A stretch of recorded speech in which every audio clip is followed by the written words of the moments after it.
This is Beyond Average, Episode 9. The one thing we have in this world is we can't control the events, but we can choose what to focus on, we can choose what things mean, and we can choose what to do.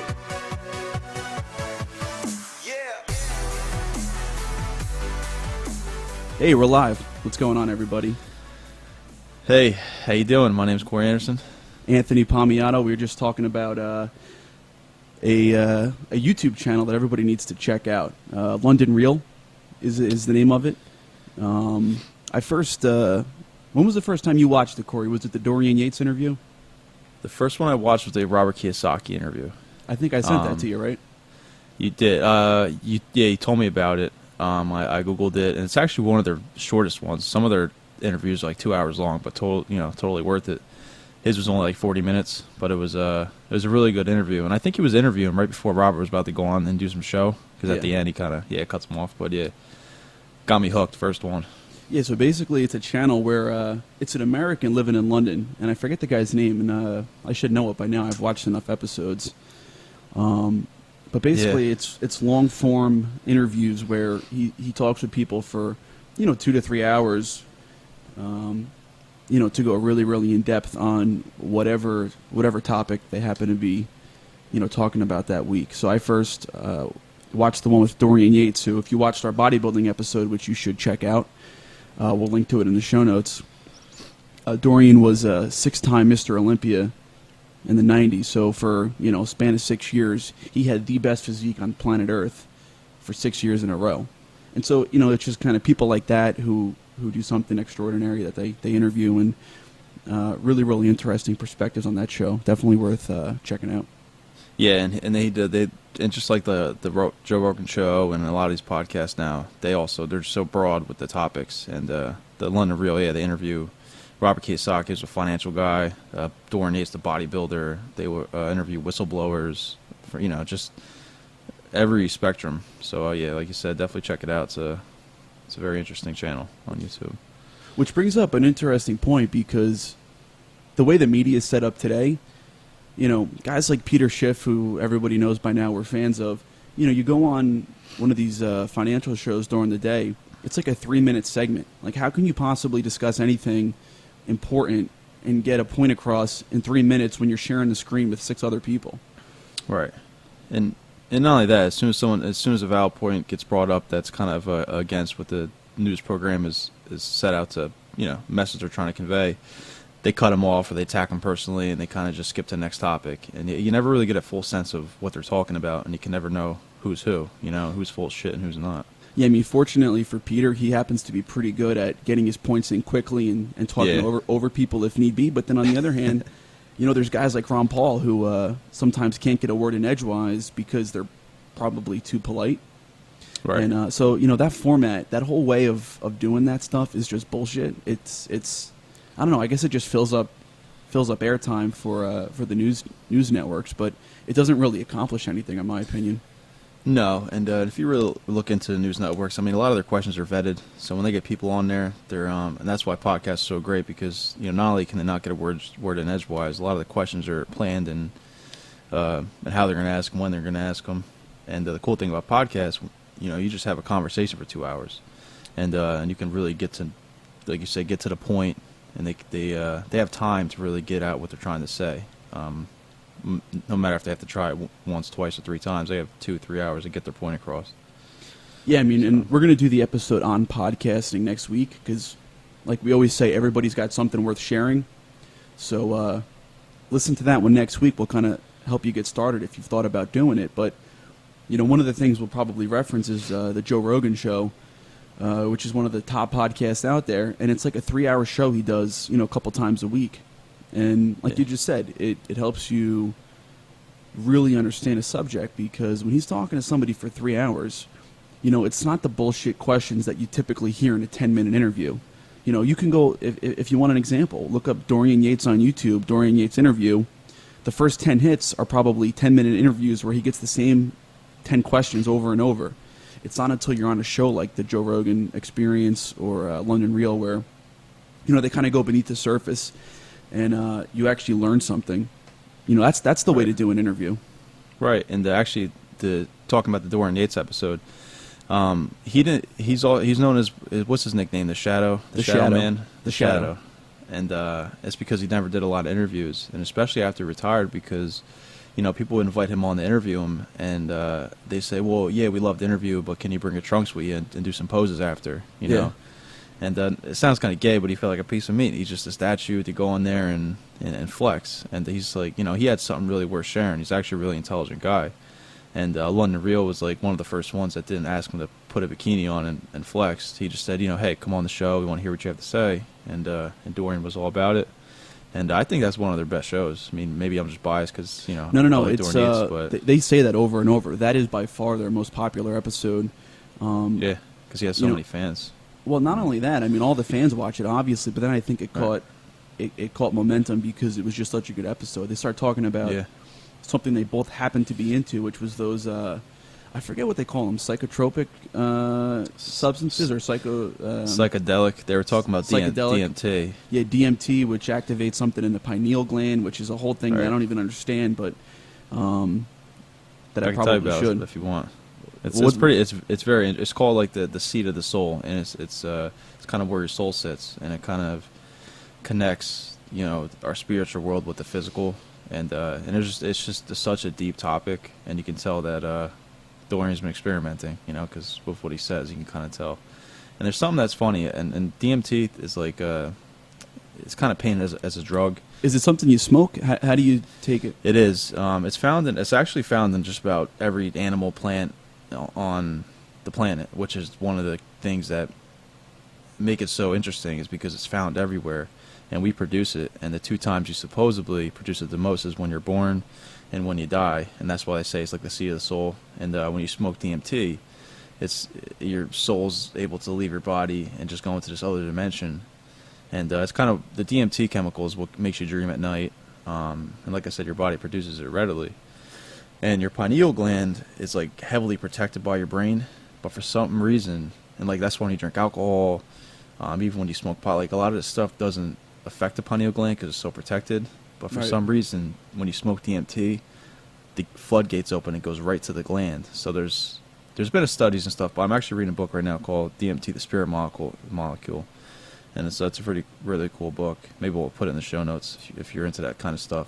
But it's just like a whole other world outside of the physical realm, and they dive into that, which you would never think a professional bodybuilder would be, going on a quest in Brazil, drinking ayahuasca, which is a DMT drink.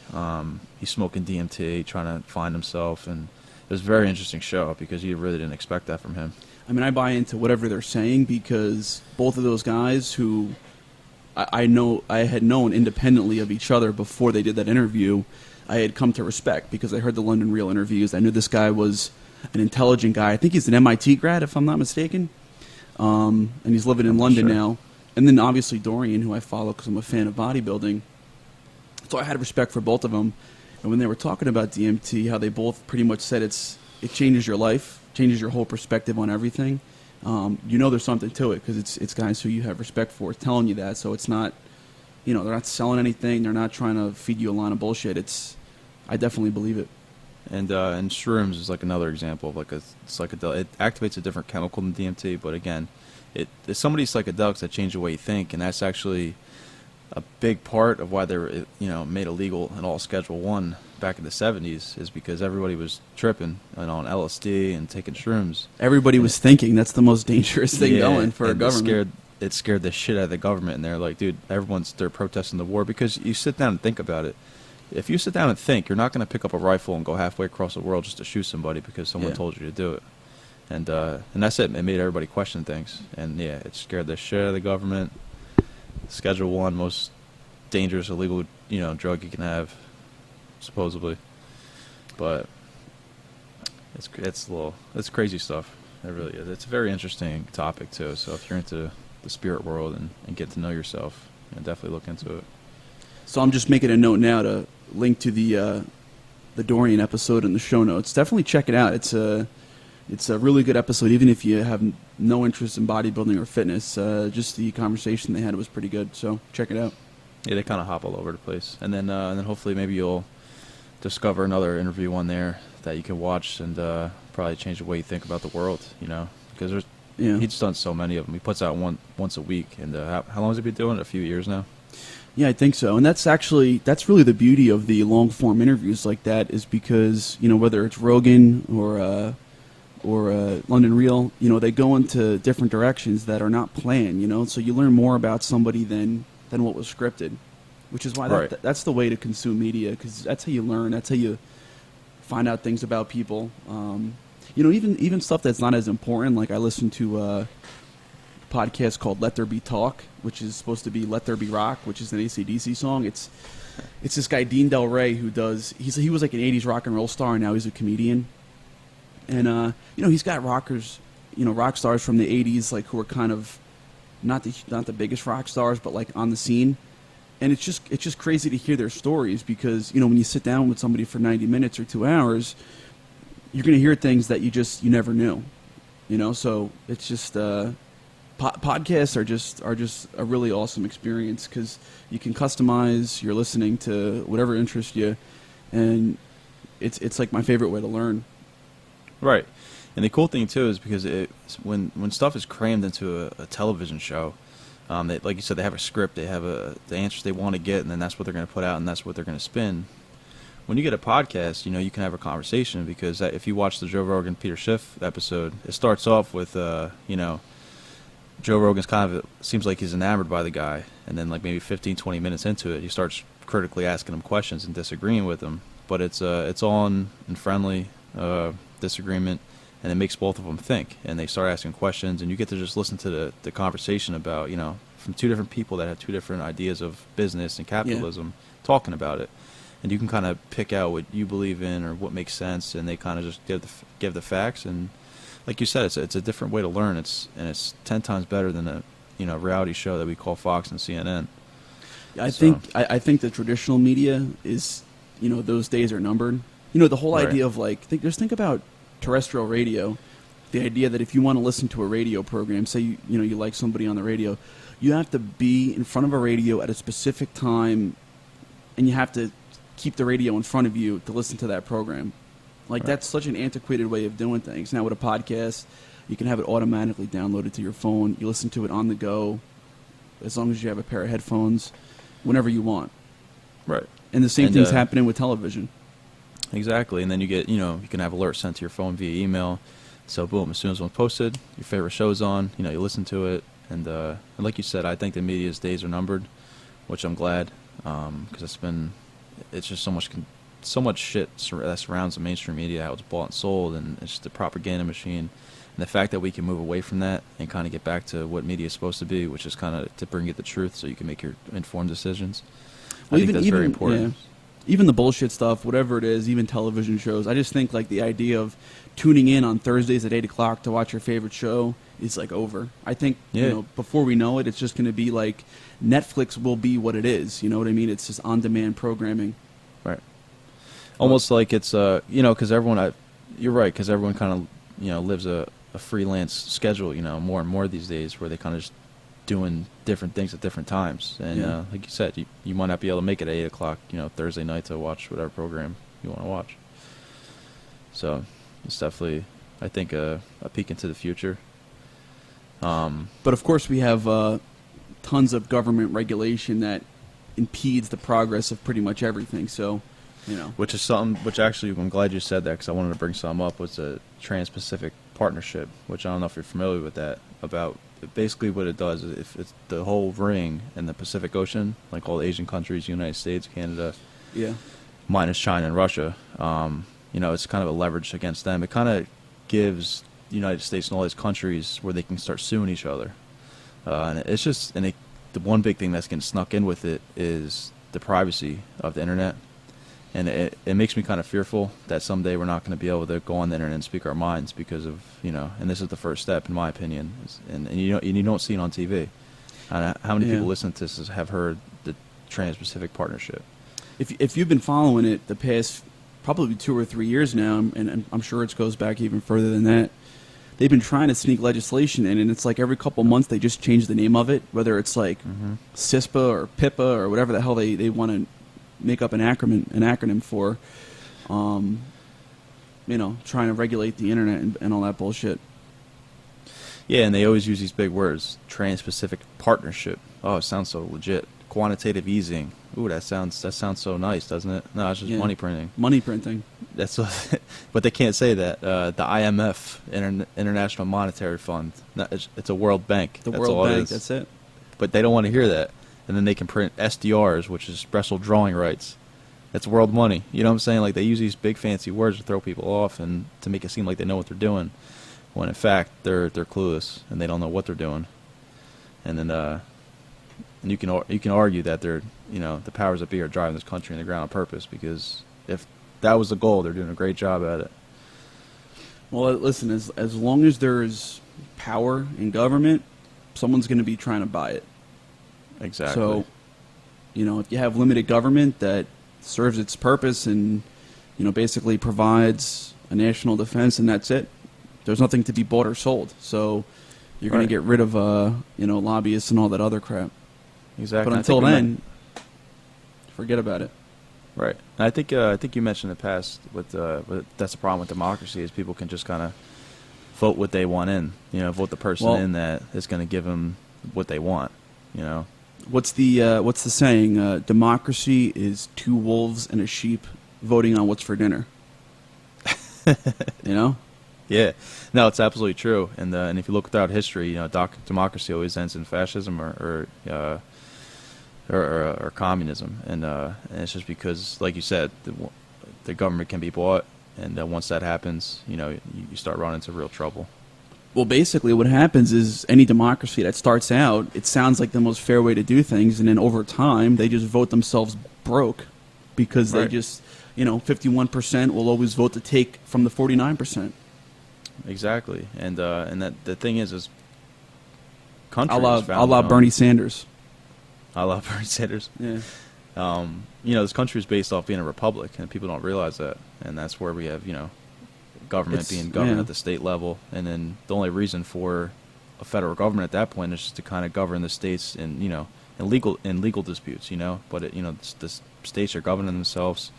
They're unified on this piece of land, but there's no big federal government controlling everything like there is now. And that was the idea. It's funny how simple it really is. If you just read the Constitution, it ain't that long.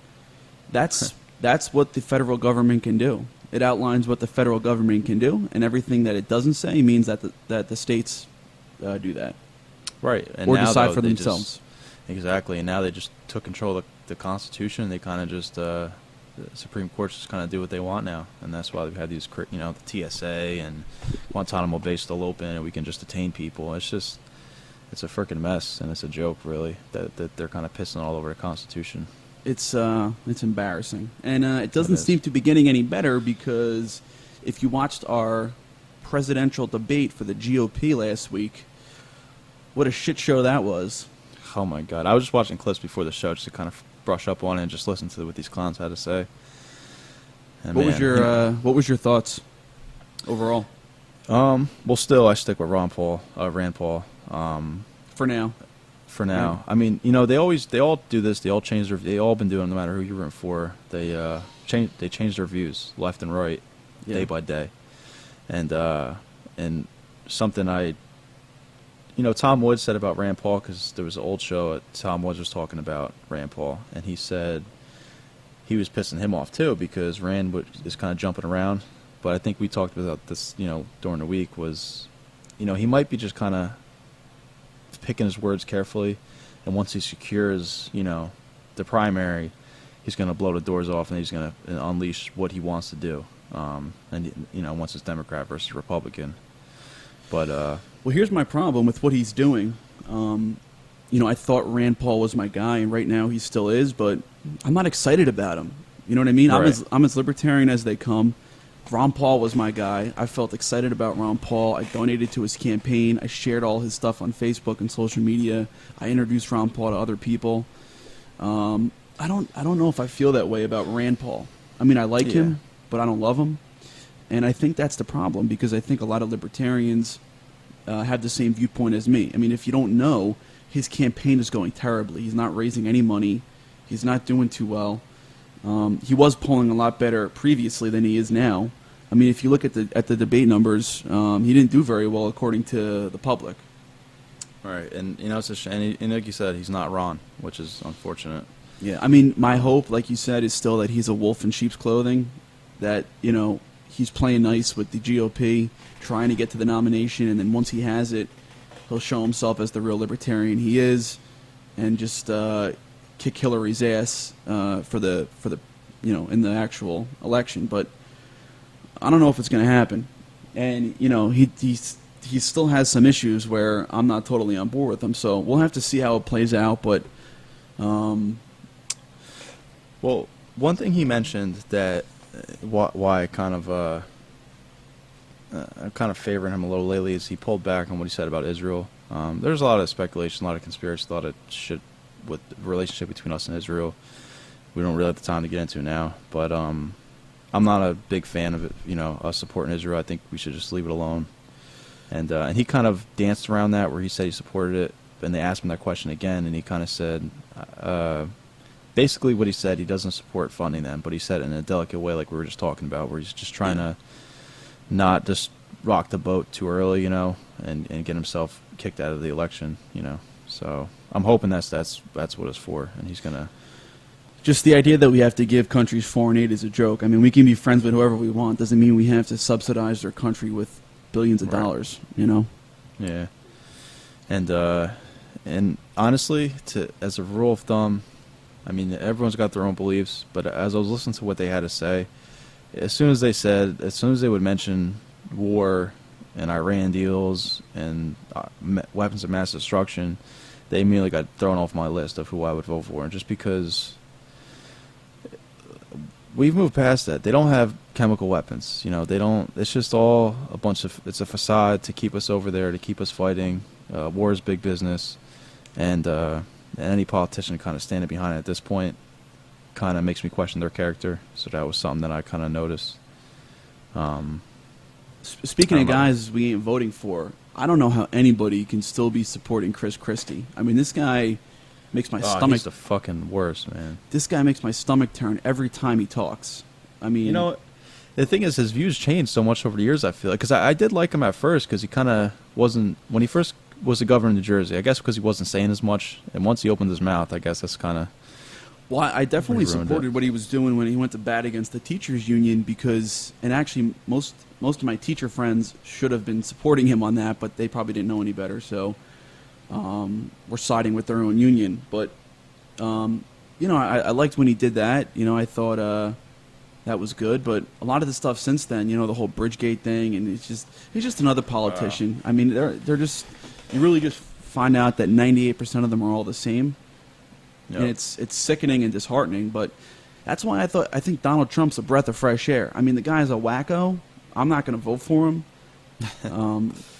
But at the end of the day, finally, somebody who doesn't want to be politically correct, some guy who just says what he's thinking.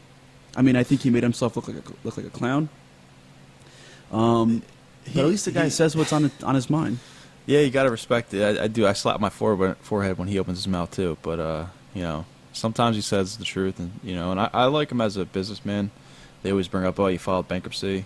Technically, he didn't. I mean, that's the how the world works now. That you can do that. You can kind of file bankruptcy on an LLC or corporation. Yeah, and so what? Wipe your hands clean and walk away. And so what? That just shows he's a real person. I mean, what did he say? He had over 100 companies he started or corporations he started that have been successful for didn't work out. I mean, that's a pretty good track record. You know what I mean? Yeah. When it doesn't come to Donald Trump, everybody wants to brag about how many times Abe Lincoln failed in life before he became president. But then when it comes to Donald Trump, the fact that he had a couple corporations that didn't turn out well, or development projects that didn't turn out well, everybody wants to, hang the guy. Right. But did you hear what he said about? Actually, he talked about Hillary, how he funded her. Because he wanted her to come to his wedding or something. Yeah, but he kind of. I don't know if that's going to help him or hurt him, but he kind of just threw it out there, like, "Hey, I bought politicians," and it helped. That helped. Broken. Yeah. It certainly helped him in my eyes. I mean, he's just basically giving you firsthand accounts of what we've been saying. Politicians are bought and sold, and right. Listen, it's not Trump's fault that he bought a politician for political favors. They shouldn't be for sale in the first place. That's the problem. There's too much government power that's up for bid. You know, Exactly. Anybody with his money and his status is going to be trying to buy political influence. Oh, yes. There shouldn't be Why not? political influence for sale. Is the issue. And then and then that makes you think, like, what are these corporate juggernauts doing, behind the scenes? That if Trump's able to do that, what do you think McDonald's is doing? Facebook, Nike, all these huge corporations. Goldman Sachs and these big banks. Yep. All the big unions. Oh, forget about it. The banking system, they just literally make money out on a computer real quick. The banks and the unions are some of the biggest donors out there. They are the biggest donors. And and it's just it's crazy, and it's kind of funny. It's not. I guess it's kind of funny that Hillary was the one that was bought because of all the corruption behind her. And you want to talk about a disgusting animal? Hillary, she belongs in a zoo. She just very corrupt, no morals. And if you just do 15 minutes of research about her on YouTube or on Google, it's all right there. It's not hidden. And it drives me nuts when I hear people vote because it's a woman. I got to say, I got to say one thing about her. Well, a couple things. If somebody's voting for or supports a different Republican than I do, say I support Rand Paul, and you say, oh well, I support whatever, I'm voting for Jeb Bush. I'm going to think you're an idiot. I'm going to disagree with you. If you are supporting Hillary Clinton, I think you seriously have a problem. Either that, or what I hope is the case is that you're just uninformed. This woman is directly responsible for people dying in Benghazi, people asking for help. She turned her back, and people died. She should be in prison, this woman. I mean, that's just one example of a long line of incompetence, of a long history of incompetence on her part. I mean, like you said, 15 minutes of research will show what a joke this woman is. How about the whole she's using Hotmail.com for government emails? I mean, what is wrong with this woman? She's something else. And you know what makes me sick about her, why I call her an animal, is because, and it makes me sick that women will vote for her just to be a woman. Yo, enough of this shit. Right. It's like me voting for somebody that has dark hair and blue eyes. They can be the devil, but as long as they got dark hair and blue eyes, I'm like, hey, they're like me. I vote for them. It's just voting for someone because they're black, because they're a woman, or because they're a white male is how do you even justify that to yourself? I never understood that. I don't know. Because they don't know anything. They don't know any better. They never did the research. And it's something else. But there's one thing that drives me crazy about women that act like she's going to be for women's rights. I don't know if people are aware of this, but she represented a rapist.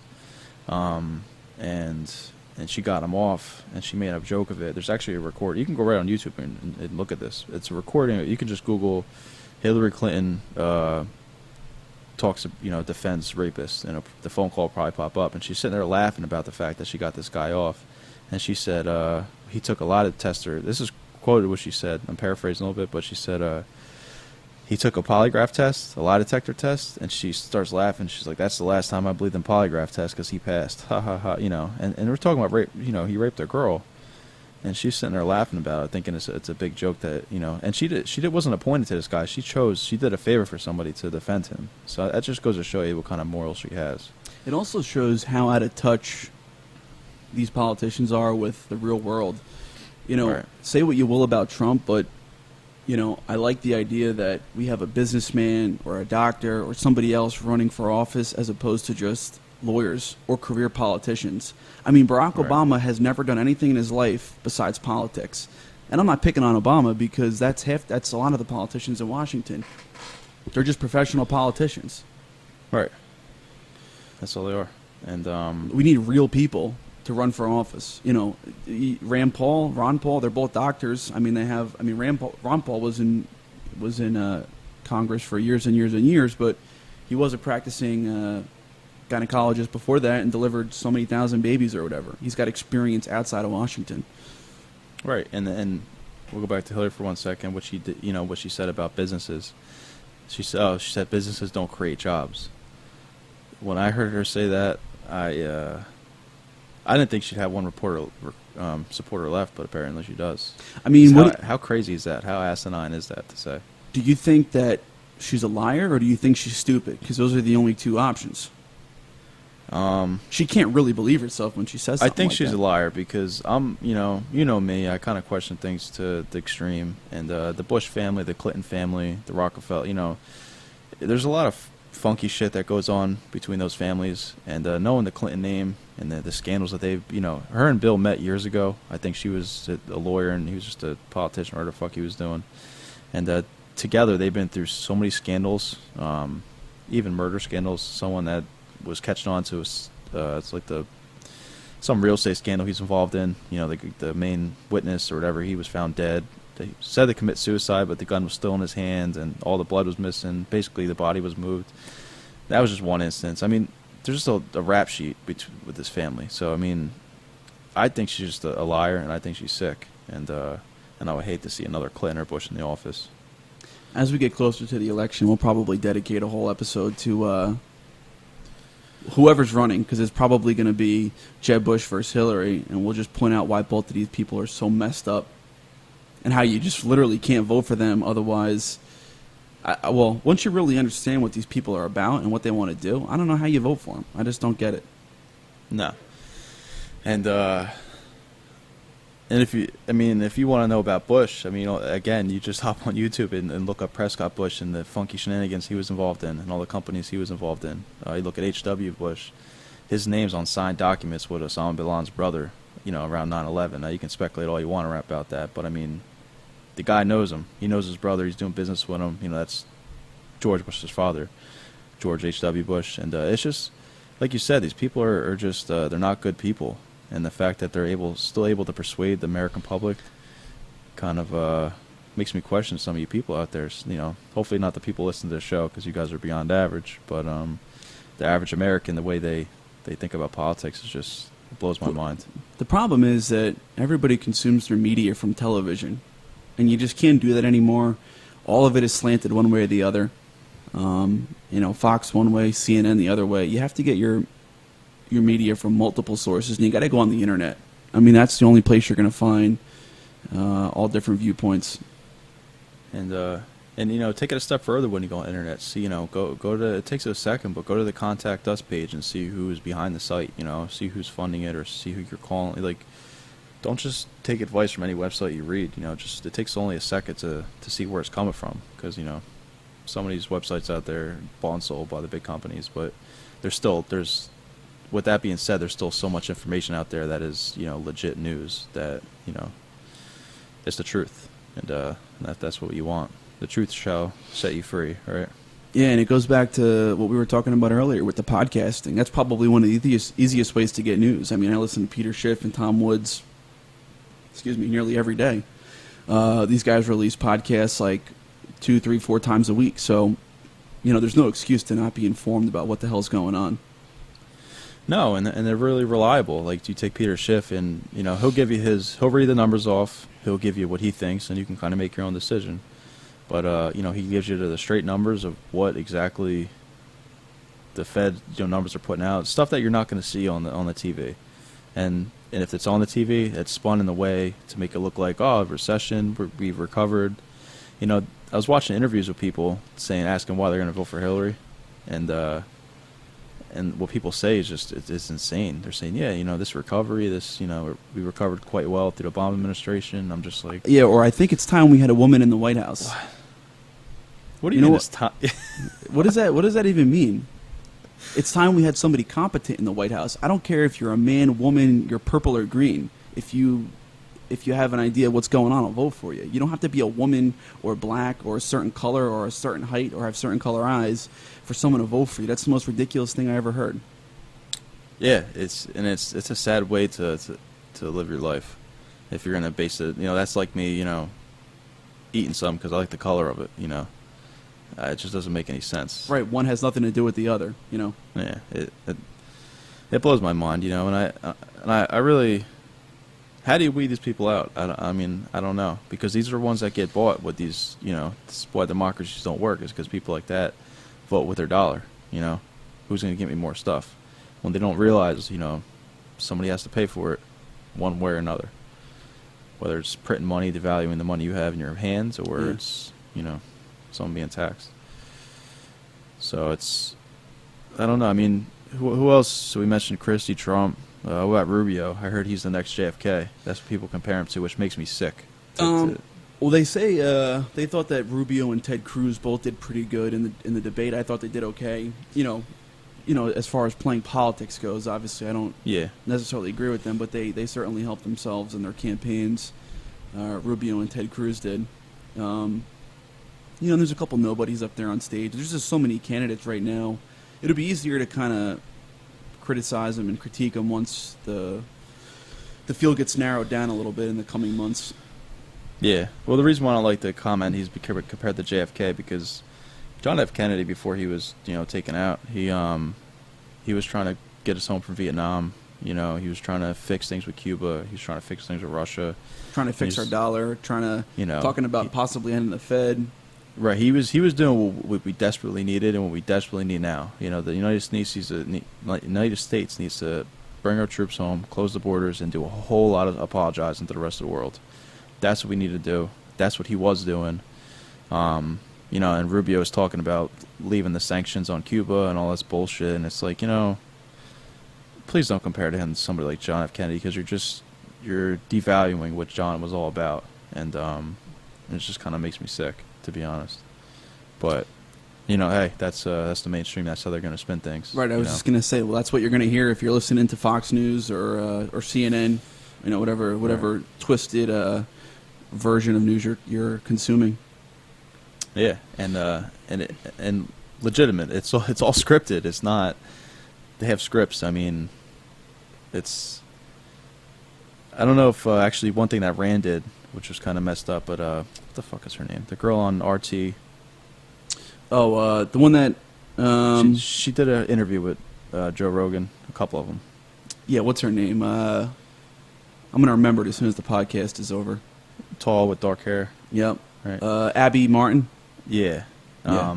And which I'm surprised this came from Rand. It doesn't change my view of him, but maybe a little bit. But I still like him. But she asked him a question. I forget what it was, but it was not a question that he wanted. And yeah, because she approached him like when he was walking through the hallway or something. It wasn't like a scheduled interview.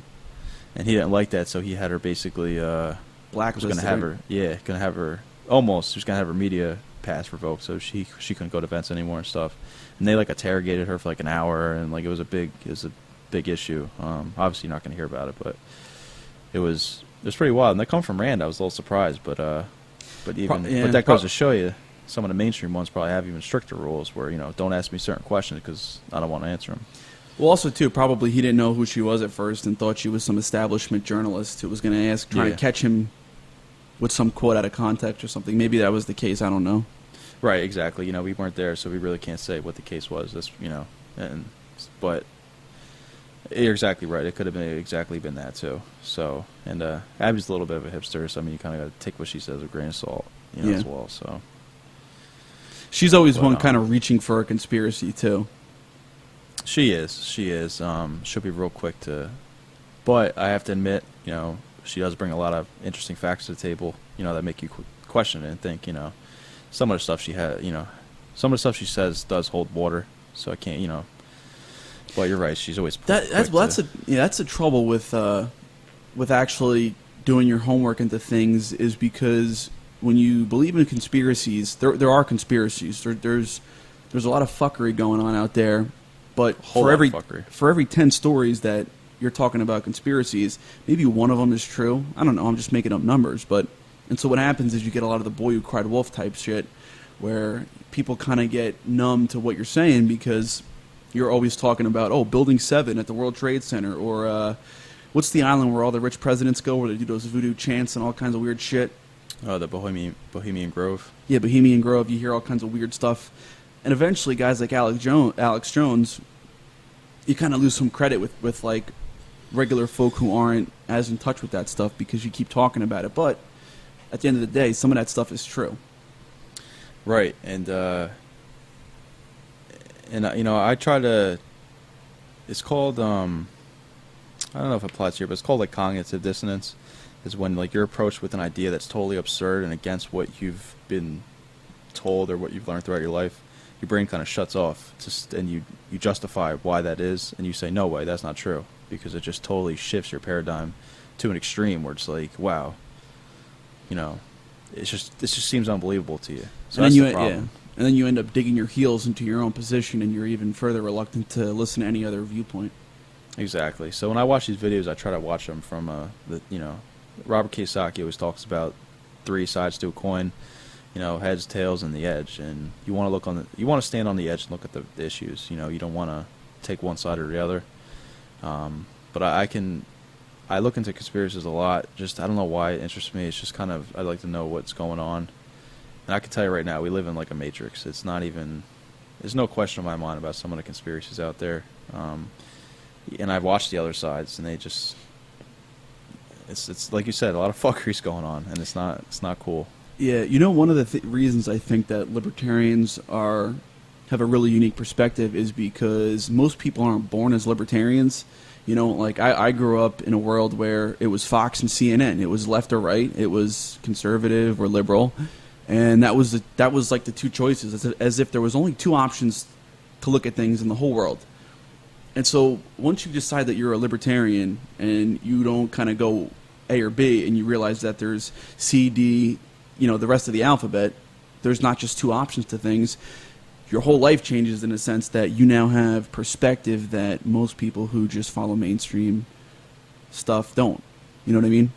Yeah, exactly. And it's called critical thinking. It's called using that thing between your ears that was put there. I think it weighs, about 8 pounds or whatever it is, and it's called your brain. And it was given to us for a reason, to use it. And the more and more you look at certain topics, you can just draw your own conclusions. And like you said, get out of that left wing, right wing mentality, because that's what's kind of screwing us up. It's 2 wings of the same bird, And you just said it. Draw your own conclusions. Stop listening to everybody else. Do your own research on something. Right. And if like that girl Abby Martin, I'll agree with just about everything she says, but then she'll bring up some point about something totally off the wall. And just because I agree with her on everything else doesn't mean I'm going to agree with her with everything, And that might prompt you to go look it up. Exactly, and that's the point. Is just keep digging. To learn the truth is really what it's all about. And don't be scared of the truth. It's scary sometimes. Some of the stuff I learn, I literally get the urge to throw up because I'm like, wow, how can this go on right under our nose, and people are just so oblivious to it. But it's called manning up. You're gonna have to. That's life. There's a lot of truths out there that are from sci-fi movies that really seem so unreal, but it's what is real though. This world is fucking unreal sometimes. So well, the whole truth is stranger than fiction thing is without a doubt, and that goes back to the whole pineal gland thing. It's like we only see in this 4th dimension of being here, and there's supposed to be like 7 dimensions. So there's other dimensions we're not even this is just a that we can't conceive. Exactly. And at the end of a London Real episode, I wish I remember the quote word for word, but it always says something like reality is just an illusion. The way it's like a doctor that says it. I think you know what I'm talking about, or do you? No, I know what you're referring to, but I don't remember the quote. Okay, yeah, right at the end of the episode, they always have it, and he always mentions like basically what is reality, and it's all a big illusion, and it kind of is. Society tells you to act a certain way, do a certain thing, and it's kind of it makes you want to go rewatch the movie Matrix because it kind of has a lot of parallels. And well, let's wrap this thing up on a bit of a lighter note. Yeah, right. I got to put you on. I got to put you on blast there and say that you skipped out on the Van Halen concert on me. I know. I talked to Seaver today. How he said it was pretty good. I thought it was pretty good. It wasn't great. It wasn't like the Stones, which I saw a month ago. It was pretty good. I'll just leave it at that. I mean, Eddie Van Halen is freaking unbelievable. The guy can shred. I think he's like 60 and he's killing it. David Lee Roth sounded like just okay, I thought. I think Seaver liked it better than I did. Like he sounded like you did. Like, yeah, well, Eddie and his son Wolfgang, who plays bass, were singing a lot of the harmony, like we're singing harmony in the background for a lot of the choruses, and David Lee Roth was kind of skipping some of the harder notes to hit. It was kind of a weird thing. Like he was, I don't know if he can't hit the notes anymore, or he was out of breath, or what. But when he was singing, he sounded pretty good. But it was pretty good. It wasn't great. It was just pretty good. Yeah, I apologize. The 12 hours of golf on Saturday, I had I had to get what I didn't get done that day. All day Sunday. We played 2 rounds of golf on Saturday. Man, were you sore at all or no? No. On Sunday, no. I don't usually get sore from golf. Yeah, no, I wasn't really sore, but at night though, I sat down and I was doing some work on the computer, and my eyes started shutting around like 10:30. I was like, holy shit. That's one thing. Golf makes you really, really tired. I don't think most people realize how many calories you're burning and how much energy you're exerting. Even if you're riding a cart and you're not walking, it still takes a lot out of you. Yeah, great game though. So we won't be golfing this weekend because we're both actually doing a little traveling, right? Where are you gonna be? I'm gonna be over in Seattle. Where are you going to be? I will be in Oh yeah, that's right. You'll be in Seattle, and I will be in Nashville. Yeah, so it should be a good weekend. What you got anything planned for down there yet, or what? We're kind of gonna wing it, but I mean we have a number of places that we're gonna go see. We just haven't like scheduled it out formally. Right. We're pretty spontaneous, me and Mo, so we'll just go down there and figure it out. And I think it's more fun that way. We just kind of have an idea of what we want to do, and then we'll just figure it out. What order we want to do it in. Yeah, and you obviously flying out there, right? Well, we actually thought about driving, but we both drive a lot for work and stuff, and the last thing we want to do for vacation is just get in the car again for like 13 hours. I mean, yeah. I can do 8 or 10 hours in a car pretty good. 13 is just a little silly, but we would have, but we had such a good deal on the flights and the hotel that I thought it was just worth it to fly.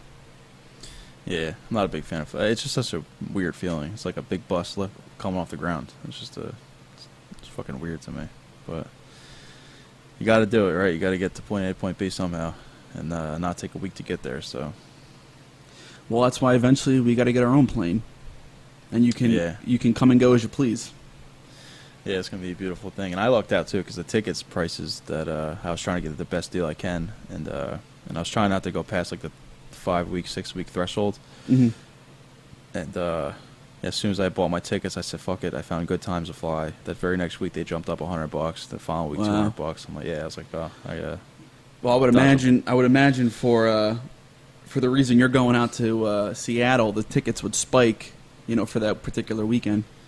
Yeah, I'm going to Hempfest. I got no shame about it. I'm going to Hempfest out there, so it should be pretty cool. I always want to experience it. I don't really smoke pot as much as I used to, at all, nearly as much. But I still want to experience it and have a good weekend out there. And basically Seattle, marijuana is legal, so it's going to be definitely a different culture out there. I'm kind of curious to see what it's all about.